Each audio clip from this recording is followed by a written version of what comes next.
বাংলাদেশ অর্থনীতি সমিতির তথ্য মতে বাংলাদেশ থেকে পৃথিবীর বিভিন্ন দেশে এ পর্যন্ত পাচার হয়েছে 11,92,000 কোটি টাকা। এ অর্থ থেকে 15,000 কোটি টাকা আদায় করা সম্ভব বলে মনে করেন অর্থনীতি সমিতির নেতারা। তারা বলছেন, গত 50 বছরে বাংলাদেশে মোট পুঞ্জীভূত কালো টাকার পরিমাণ দাঁড়িয়েছে 1,32,00,000 কোটি টাকা, আর পাচার হওয়া অর্থের পরিমাণ 11,92,000 কোটি টাকা। সেখান থেকে আগামী অর্থ বছরে যদি কালো টাকার মাত্র 0.98% ও পাচার হওয়া অর্থের 0.49% উদ্ধার করা যায়, তাহলে সরকারের আয় হবে 15,000 কোটি টাকা। 3 জুন সোমবার রাজধানীর ইস্কাটনে আগামী 2024-25 অর্থ বছরের জন্য তারা 11,95,486 কোটি টাকার বিকল্প বাজেট উপস্থাপনকালে সমিতির সাধারণ সম্পাদক মোহাম্মদ আইনুল ইসলাম এসব তথ্য তুলে ধরেন। এ সময় উপস্থিত ছিলেন অর্থনীতি সমিতির সভাপতি কাজী খলিকুজ্জামান ও সাবেক সভাপতি আবুল বারকাত। অর্থনীতি সমিতির নেতারা বলেন, অন্য কোনো ধরনের বাজেট দিয়ে বাংলাদেশের সংখ্যাগরিষ্ঠ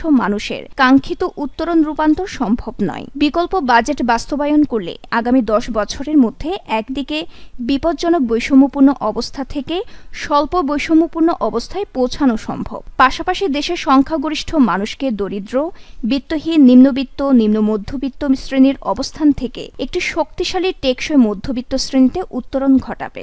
সরকারের রাজস্ব আদায় বাড়াতে অর্থনীতি সমিতির নেতারা সম্পদ কর, অতিরিক্ত মুনাফার উপর কর, অর্থ পাচার ও কালো টাকা উদ্ধার থেকে প্রাপ্তি, বিদেশি নাগরিকের উপর কর, বিভিন্ন কমিশন ও বোর্ড থেকে আহরণ বৃদ্ধি এবং সরকারের সম্পদ আহরণের প্রচলিত বিভিন্ন উৎস থেকে আদায় বাড়াতে জোর দেন। অর্থনীতি সমিতি বিকল্প বাজেট প্রস্তাবনায় শিক্ষা ও প্রযুক্তিতে 12.88%, সামাজিক নিরাপত্তা ও কল্যাণে 6.94%, কৃষিতে 5.89%, স্বাস্থ্যে 5.20%, জনপ্রশাসনে 22.71%, পরিবহন ও যোগাযোগে 2.46% বরাদ্দ দিয়েছে।